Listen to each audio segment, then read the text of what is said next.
The dysfunctionality continues. The questions continue to rise. No answers were given, and more drama stems from all of this.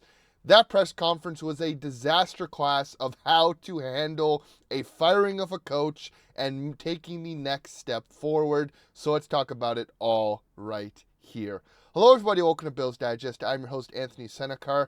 And, well, the Bills had their end-of-season press conference yesterday, and it was a disaster class of how to handle the exit of a perennial winning coach, a franchise-altering coach. And Terry Pegula drove the bus and reversed the bus, threw players under the bus completely, threw coaches under the bus. I could see that he was trying to help out Brandon Beane, but he made this a complete disaster class of a press conference. You have own players on your team that he had, and he just tossed them under the bus, reversed the bus, and now the fallout of this is undeniable of a blunder. How to strip away a whole winning, top-tier model franchise culture in an hour was just done by Terry Pegula and Brandon Beane. The Bills have a ton of work to do, but there's one key aspect of this presser that has just boggled my mind. But before we get into that, let's have a quick message from today's sponsor. Today's video is brought to you by Kalshi. Kalshi is the largest prediction market in the U.S.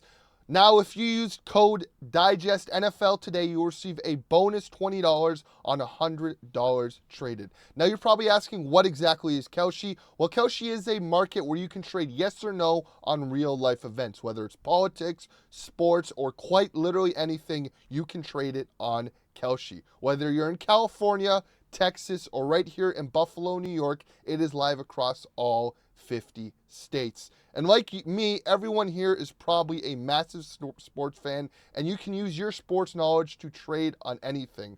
Game outcomes, player awards, playoff chances, anything you can trade on Kalshi on a regulated market and cash out at any time. For me personally, I am trading heavy on the next coach of the Buffalo Bills. Right now, Clint Kubiak is the leading guy everyone is trading for, but if you want good value, take a look at Davis Webb to become the next head coach. I think if you trade yes on that, you can get some very, very good value. Again, if you're a sports fan, I think Kalshi is the place for you to be because you can use your sports knowledge and trade on anything on a regulated market and cash out at any time. Again, if you use code DIGESTNFL, you'll receive a bonus $20 on $100 traded at Kalshi.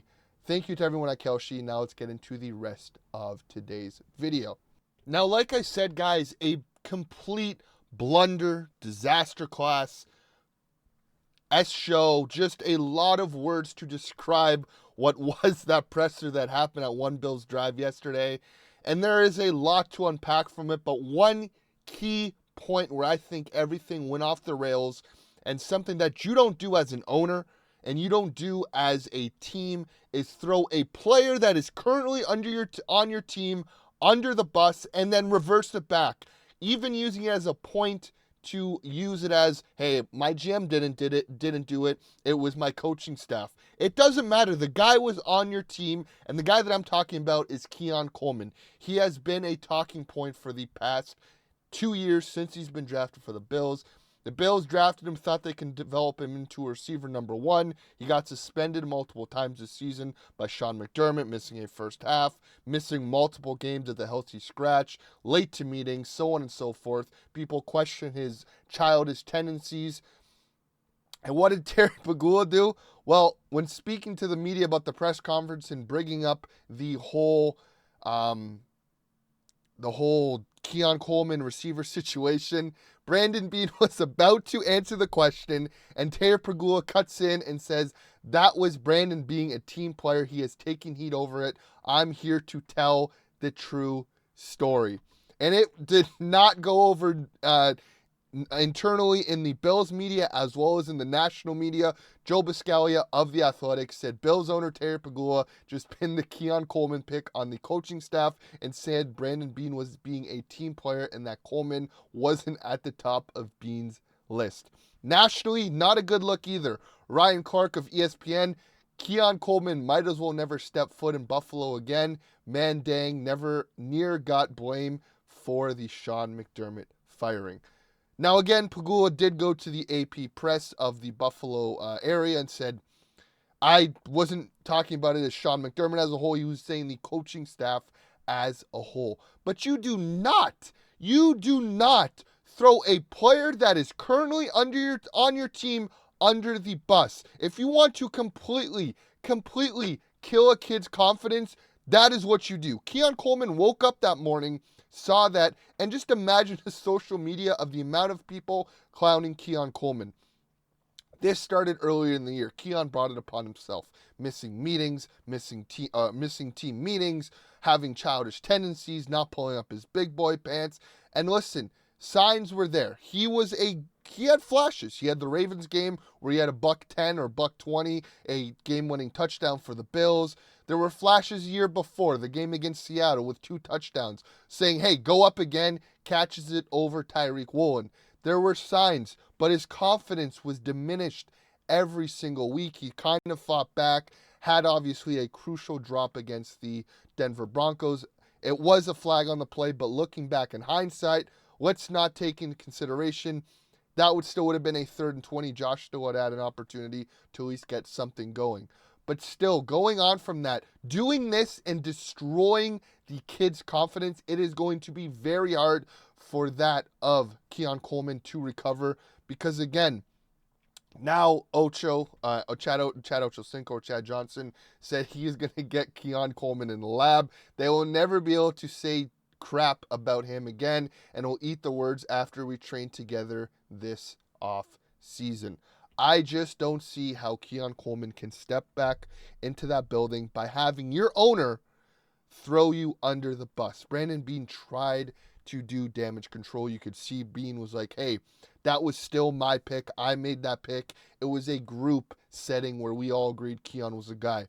Let's not forget, there were moments where signs and tells that Keon Coleman was the guy Brandon Beane wanted. There was obviously the I believe the not locked in Bills, the behind the blue and red or whatever they call it, embedded, I believe it is. They had one on the whole Keon pick. In the combine in Indianapolis, there was a clip of Keon saying, I'm happy he ran a 4.5.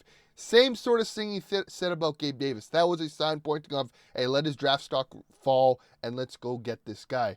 On draft or after draft day, there was another clip of Brandon Beane pretty much taking credit for the Keon pick. So again, Brandon Beane did have say. Brandon Beane thought Keon was a good pick. Maybe there were other guys on the board that he would have had rated higher, guys who he had as first round grades.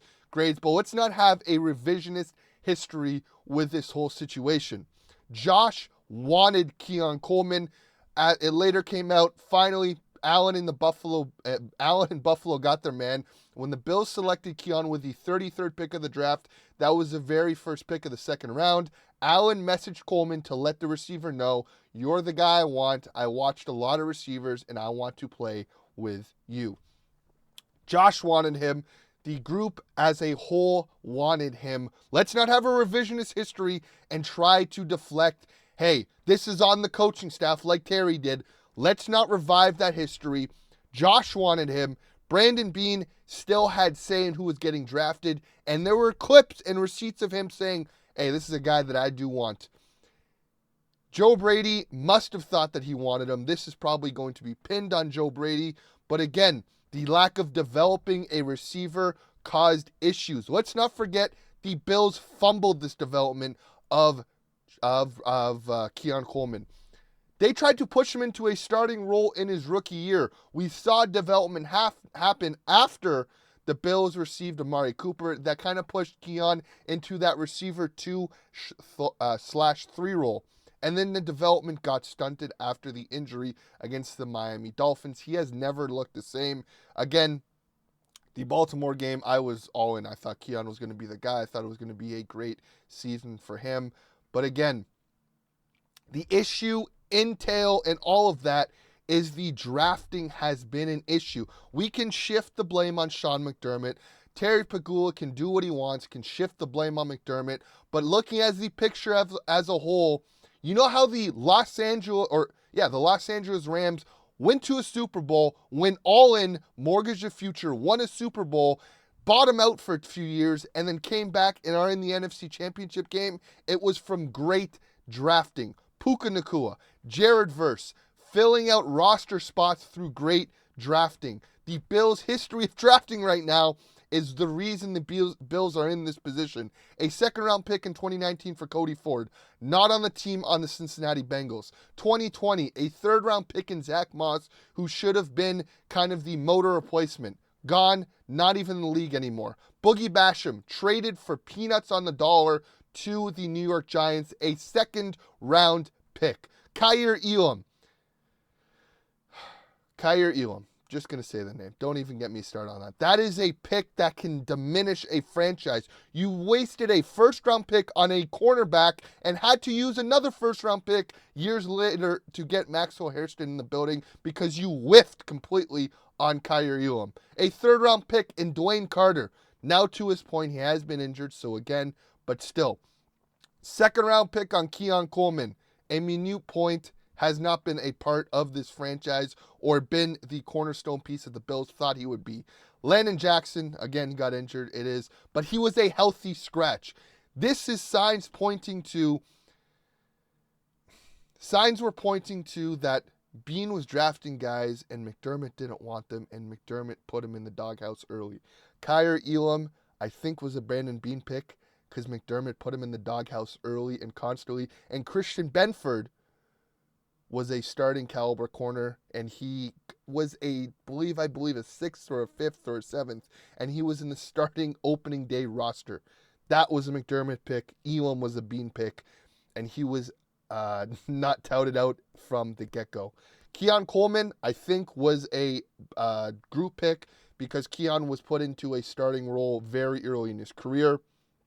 Dwayne Carter could have been a Brandon Beane pick. Boogie Basham could have been a Brandon Beane pick. These were guys that were sent into the doghouse early by the coaching staff, not allowing them to develop. So again, after that press conference, you have to question what the Bills are doing and where this future direction is going for.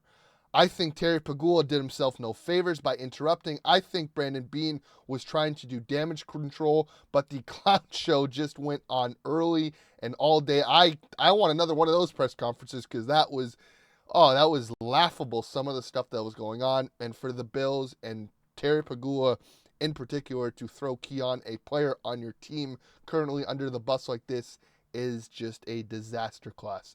But I want to hear from you guys down below. What are your thoughts on this whole Keon situation, on the press conference as a whole? What are the next steps the Bills are going to take here? Who's someone that you guys are going to look at to? We are in something we haven't done since 2016, 2017, since after Rex was fired. We are in the hunt for a head coach. So stay in tuned here at Bills Digest because we got the latest news on everything you want to know head coaching wise. Everything from this press conference. We got you guys covered here at Bills Digest. We just crossed over 2,000 subscribers, so we appreciate every single one of you. And if you're watching right now and not subscribed, subscribe, stay in touch, stay informed, and go Bills.